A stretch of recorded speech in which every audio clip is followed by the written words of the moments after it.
Hi everyone, welcome to the Winners Factory Motivational Guide for Students YouTube channel. எங்களுடைய முழு நோக்கமும் மாணவர்களுக்கு motivational guidance கொடுக்கறது தான். அந்த விதத்துல இன்னைக்கு நாம ஒரு முக்கியமான விஷயத்தை பத்தி தெரிஞ்சுக்கலாம். விடாமுயற்சியே அனைத்து வெற்றிகளின் ரகசியம். இது ஆங்கிலத்துல ரொம்ப அழகா சொல்லப்பட்டிருக்கு. Perseverance is a secret to all triumphs. அதாவது எல்லாருமே முதல் முறையே வாழ்க்கையில வெற்றி அடைஞ்சிடுறாங்களா என்ன? சில பேருக்கு வெற்றி சீக்கிரமா கிடைக்குது, சில பேருக்கு எவ்வளவு கஷ்டமா உழைச்சாலும் அவ்வளவு சீக்கிரமா கிடைக்கிறது கிடையாது. அப்போ வெற்றி அடையறதுக்கு நாம என்ன பண்ணணும்? விடாமுயற்சி எடுக்கணும். சரி, இப்போ இந்த விடாமுயற்சினா என்ன அப்படின்னு பார்த்தோம்னா, நம்முடைய கோல்ஸ் இருக்கு இல்லையா லைஃப்ல, அது எவ்வளவு சிரமமான சூழ்நிலைகள் ஏற்பட்டாலும் அந்த இலக்கை விடாம தொடர்ந்து முயற்சி செய்யறதுதான் விடாமுயற்சி. இதுக்கு சில என்ன சொல்றது கிளாசிக்கான எக்ஸாம்பிள் சொல்லுவோம் இல்லையா, அது பார்த்தோம் அப்படின்னா APJ Abdul Kalam, Walt Disney, Stephen King, திரு ரஜினிகாந்த் அப்படின்னு சொல்லிட்டே போலாம். இப்ப ஏபிஜே அப்துல் கலாம் பார்த்தோம் அப்படின்னா இவர் இந்தியாவினுடைய 11வது ஜனாதிபதியா இருந்தாரு. அதோட மிக சிறந்த விஞ்ஞானி. அவருடைய சாதாரண பின்னணியும் மீறி கடின உழைப்பாலும் விடாமுயற்சியாலும் மிசைல் மேன் ஆஃப் இந்தியாவா உயர்ந்தாரு. வால்ட் டிஸ்னி பார்த்தோம் அப்படின்னா நிறைய செய்தித்தாள்களினுடைய ஆசிரியர்களால நிராகரிக்கப்பட்டு தன்னுடைய வேலைக்கு கூட போக முடியாம இருந்தப்போ அவருடைய விடாமுயற்சி இன்னைக்கு பார்த்தோம் அப்படின்னா உலகத்துல மிகப்பெரிய பொழுதுபோக்கு நிறுவனங்களை ஒன்ன உருவாக்குனாரு. ஸ்டீஃபன் கிங், இவர் எழுதின முதல் நூல் கேரி. ஒரு 30 முறை அது நிராகரிக்கப்பட்டிருக்கு. ஆனா அவர் விடாமுயற்சியோட தொடர்ந்து அவர் பண்ணதுனால உலகத்தினுடைய மிக சிறந்த எழுத்தாளர்களை ஒருத்தர உயர்ந்தாரு. அதுக்கப்புறம் திரு ரஜினிகாந்த் தன்னுடைய வாழ்க்கை ஒரு சாதாரண பஸ் கண்டக்டரா தொடங்கினாரு. அவர் தன்னுடைய கடின உழைப்பால விடாமுயற்சியால இந்திய சினிமாவினுடைய மிகப்பெரிய சூப்பர் ஸ்டார் ஆனாரு. சரி, இப்ப இது இன்னும் நல்லா புரிஞ்சுக்கிற விதத்துல ஒரு சின்ன கதையை நம்ம பார்ப்போமா? மூங்கில் மரத்தின் பாடம். அதாவது ஒரு காலத்துல ஒரு விவசாயி தன்னுடைய வயல்ல மூங்கில் மரத்தை நட்டாரு. மூங்கில் மரம் வளர அதிக காலம் எடுக்கும் அப்படின்றது அவருக்கு நல்லா தெரியும்.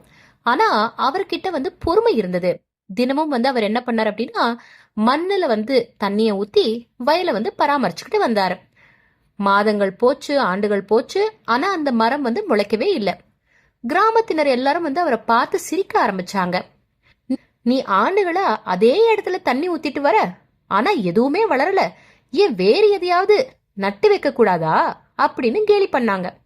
ஆனா அந்த விவசாயி அத பத்தி எல்லாம் கவலைப்படல. மூங்கில் மரம் வளரும் அப்படின்னு சொல்லிட்டு அவர் எப்பவுமே நம்பிக்கிட்டு இருந்தாரு. அவர் தினசரி அந்த வேலைகளை தொடர்ந்து செஞ்சுக்கிட்டே இருந்தாரு. 5 வருஷம் கழிச்சு அந்த மரத்துல எதுவும் முளைக்கல. விவசாயி ஒரு சின்ன காலம் அவருக்கு லைட்டா கொஞ்சம் நம்பிக்கை குறைஞ்சது.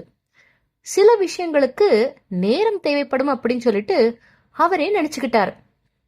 அதனால அவர் தொடர்ந்து முயற்சி பண்ணார். அதுக்கப்புறமா ஒரு நாள் 6வது ஆண்டுல 6th இயர்ல ஒரு சின்ன மூங்கில் முளை மண்ணுல இருந்து வெளியில வந்தது.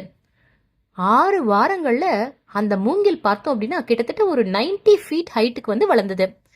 இத்தனை ஆண்டுகள் அப்ப என்ன நடந்துட்டு இருந்தது அப்படின்னு பார்த்தோம்னா, மூங்கில் மரம் அடியில அதனுடைய வேர்களை ரொம்ப திடமா உயரணும் அப்படின்னு சொல்லிட்டு வளர்த்துக்கிட்டு இருந்தது. அந்த விவசாயி கிராமத்தினர்கிட்ட போயிட்டு சிரிச்சுக்கிட்டே சொன்னாரு, இந்த மரம் வளர நேரம் எடுத்தது, ஆனா மூங்கில் மரம் தன்னுடைய அடிப்படை வேர்களை திடமா அமைச்சதால அது இப்போ ரொம்ப வலிமையா இருக்கு அப்படின்னு சொன்னாரு. இது கொஞ்சம் கூட எதிர்பார்க்காத கிராமத்தினர் அந்த விவசாயி கிட்ட என்ன பதில் சொல்றது அப்படின்னு தெரியாம அவருடைய விடாமுயற்சியை நினைச்சு பாராட்டினாங்க. இப்போ இந்த மூங்கில் மரத்தினுடைய பலன்கள் எல்லாம் பார்த்தோம் அப்படின்னா பயங்கரமான பலன்கள் எல்லாம் இருக்கு. அதாவது கட்டிட பொருள், காகித உற்பத்தி, பேப்பர் மேக்கிங் சொல்றோம் இல்லையா, அது உணவு பொருள், அலங்கார பொருள், விளையாட்டு பொருட்கள் அப்படின்னு சொல்லிட்டு இதன் மூலமா விலை உயர்ந்த பொருட்கள் எல்லாம் தயாரிக்கலாம். இப்ப பார்த்தோம் அப்படின்னா எவ்வளோ எக்ஸ்பென்சிவான ப்ராடக்ட்ஸ் எல்லாம் இதுல பண்ணலாம். அப்போ இந்த விவசாயி எந்த அளவுக்கு பணம் சம்பாதிக்கலாம். அதனால இந்த கதையில இருந்து நமக்கு என்ன புரியுது அப்படின்னு பார்த்தோம்னா, சில சமயங்கள்ல வெற்றி நமக்கு உடனடியா கிடைக்காது. ஆனா நாம உடனடியா முன்னேற்றத்தை பார்க்கல அப்படின்னாலும் நாம எடுக்கிற அதுக்கான முயற்சி உண்மையா இருக்கணும். அதுதான் முக்கியம். மூங்கில் மரம் மாதிரியே வலிமையான வேர்களை உருவாக்குறது ரொம்ப ரொம்ப முக்கியம். கடின உழைப்பு, அதன் மூலமா நம்ம சில பாடங்களை கத்துப்போம் இல்லையா, அதோட விடாமுயற்சியின் மூலமா நிச்சயமா நம்முடைய கோல்ஸ், நம்மளுடைய இலக்கு வாழ்க்கையினுடைய ஒரு உயர்ந்த நிலையை நாம அடைய முடியும். இன்னைக்கு மாணவர்களுக்கெல்லாம் விடாமுயற்சினா என்ன அப்படின்றத தெரிஞ்சிட்டு இருப்பீங்கன்னு நினைக்கிறேன். நாளைக்கு மற்றும் ஒரு மோட்டிவேஷனல் கைடன்ஸ்ல சந்திப்போம்.